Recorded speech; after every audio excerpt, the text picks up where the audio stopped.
భారతదేశానికి 4 అడ్వాంటేజెస్ ఉన్నాయి.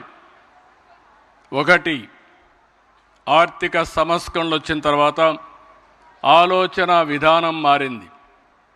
2, టెక్నాలజీ వచ్చిన తర్వాత ఫస్ట్ మోర్ అడ్వాంటేజ్ తీసుకొని మాస్టరైజ్ చేశాం. 3, యంగ్స్టర్స్ ఎక్కువ ఉండే దేశం ప్రపంచంలోనే భారతదేశం.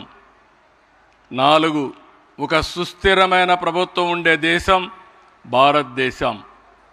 ఈ 4 మనకు అనుకూలంగా ఉన్నప్పుడు మీరందరూ గుర్తుపెట్టుకోవాల్సింది, మనకు ట్రెడిషనల్ వాల్యూస్ ఉన్నాయి. ప్రపంచంలో ఏ దేశంలో కూడా ఇన్ని మంచి విలువలు ఉండే దేశం ఏదీ లేదు. ఈరోజు మీరు ఇక్కడ చూశారు బ్యూటిఫుల్గా.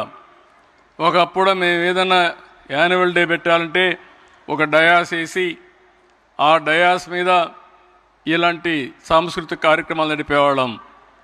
ఈరోజు షో టైం, మన పిల్లలే బ్యూటిఫుల్గా కల్చరల్ ప్రోగ్రామ్ చూస్తే వీళ్ళు మన పిల్లల అనే విధంగా షో టైం వీళ్ళు కలిసి క్వాలిటేటివ్ సాంస్కృతిక కార్యక్రమాలు చేశారంటే అది టెక్నాలజీ ప్రభావం.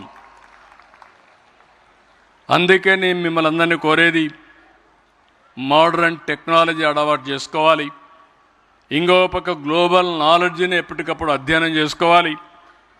మన విలువల్ని మనం కాపాడుకుంటూ నాలెడ్జ్ ఎకానమీలో ముందుకు పోతే మీరు అనుకునేది ప్రపంచంలో సాధించలేనిది ఏదీ లేదు.